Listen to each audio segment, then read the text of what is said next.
Exercise 8.1 question number 3. Diagonal AC of parallelogram ABCD bisect angle A. Show that it bisect angle C also and ABCD is a rhombus. Means ABCD एक parallelogram है, AC एक diagonal है जो कि angle A को two equal parts में bisect कर रही है. बाइसेक्ट का मतलब ही ये होता है to divide a angle into two equal parts, and they are asking us to show first it bisect angle C as well, means AC is dividing angle C into two equal parts, and second ABCD is a rhombus. ठीक है, तो ये हमसे दो चीज़ें वो पूछ रहे हैं. नाउ ABCD को rhombus प्रूफ करने के लिए what we need to show, we just only need to show that any two adjacent sides of this quadrilateral are equal. So हमें सिर्फ कोई भी दो adjacent sides को equal प्रूफ करना है. Once we prove them, it means we can say that ABCD is a rhombus, because rhombus की चारों साइड equal होती हैं and वो एक पैरेललोग्राम की ही कैटेगरी होता है.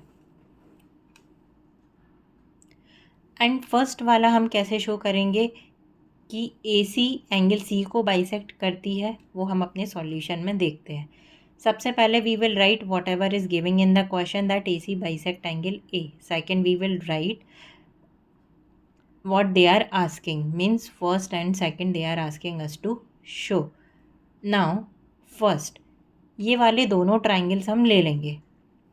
अब इन दोनों ट्राइंगल्स में यू कैन सी दैट ये वाला एंगल इसके इक्वल है. Why? Because it is given.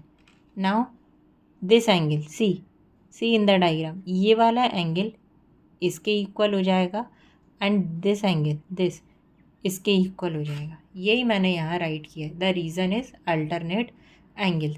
These both angles are alternate angles, that is why they are equal. Now इन तीनों को हम first, second and third equation नाम दे देंगे. अब फर्स्ट, सेकेंड, थर्ड से हमें क्या मिल जाएगा? Angle DCA means this is equal to angle BCA means this. इसको हम इक्वेशन 4 दे देंगे. या इनडायरेक्टली हम इसको क्या लिख सकते हैं? AC बाइसेक्ट कर रही है एंगल C को. Why? Because these both are equal. Now यहाँ पे हो सकता है किसी को समझ में ना आया हो कि तीन इक्वेशन से हमें ये कैसे मिल गया कि ये दोनों आपस में इक्वल है. तो मैं यहाँ पे आप लोगों को ये समझाना चाहूँगी कि ये एंगल इसके इक्वल है, ये एंगल इसके इक्वल है और ये दोनों आपस में बराबर है. इट मीन्स क्या हो जाएगा? ये दोनों भी आपस में इक्वल हो जाएंगे. सो इसी तरीके से हम AC बाइसेक्ट एंगल C को शो कर देंगे एंड यहाँ पे हमारा फर्स्ट पार्ट कंप्लीट होता है. सेकंड पार्ट पे मूव करते हैं. From equation second and equation fourth, means equation second and equation fourth से हमें क्या मिल जाएगा? DCA के इक्वल है. मीन्स ये वाला एंगल हमारा, this angle is equal to angle this. Which equation? From equation second and equation fourth. See, ये वाली इक्वेशन एंड इस इक्वेशन से देखो, आप दोनों देख सकते हो ये दोनों एक दूसरे के इक्वल हैं. BCA. तो हम DCA को DAC को DCA के इक्वल लिख सकते हैं, बिकॉज यहाँ पे हमारा एक कॉमन एंगल मिल रहा है. सो यही हमने यहाँ पे राइट किया हुआ है. In triangle, now we will see in this triangle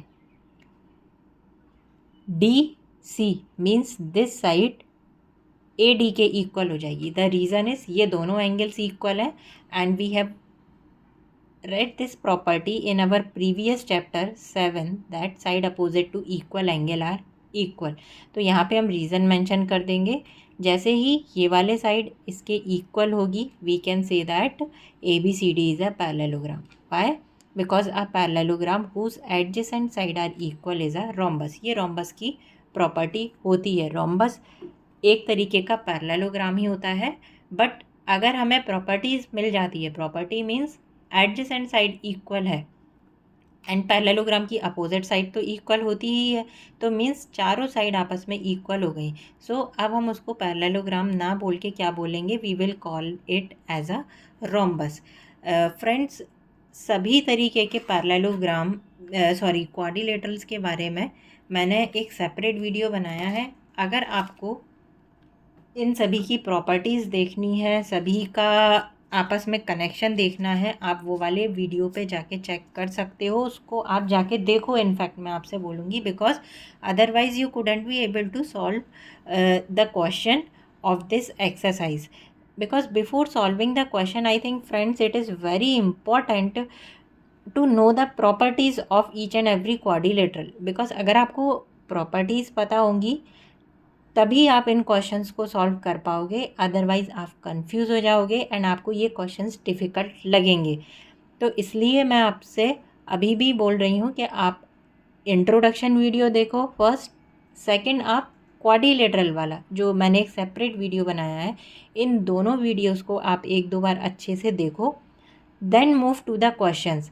तब आपको क्वेश्चंस इतने सिंपल लगने लगेंगे कि आई थिंक आप बस उसको क्वेश्चंस को रीड करोगे and what ever is giving in the question, and with the help of diagram you could able to make your own strategy to solve the solution, to just solve the question. You don't need to practice, you don't need to do anything. किसी भी तरीके का geometry का question आपके exam में आ जाए, आप उसको ईजीली सॉल्व कर पाओगे फ्रेंड्स, प्लीज़ ट्रस्ट मी। तो बट उसके लिए आपको क्वाड्रिलेटरल, टाइप ऑफ क्वाड्रिलेटरल, उसकी जो प्रॉपर्टीज़ हैं वो आपको अच्छे से पता होना चाहिए।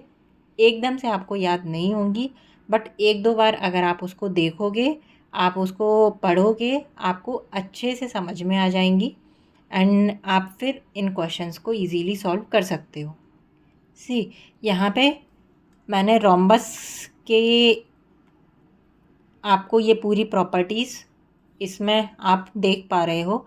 यही इसी तरीके का पूरा कंप्लीट वीडियो मैंने एक बना के आपको सेपरेट पूरा समझाया है, तो आप इससे भी रिलेट कर पा रहे होगे। See, opposite sides are, all sides are equal, so this is rhombus. And one more thing, see, as you can see, these are some basic points that I have explained in that quadrilateral video, that square, rectangle and rhombus are a type of parallelogram. so ये एक तरीके के parallelogram ही होते हैं, just properties पर ही depend करता है कि हम किसी पैरेललोग्राम को स्क्वायर बोलते हैं, रेक्टेंगल बोलते हैं या रोम्बस बोलते हैं। तो यही हमारे क्वेश्चन वो पूछ रहे थे, हमने प्रॉपर्टीज़ का यूज़ करके हमने उसको रोम्बस शो कर दिया। तो ये हमारा क्वेश्चन नंबर 3 है। नेक्स्ट वीडियो में क्वेश्चन नंबर 4 डिस्कस करते हैं। Thank you.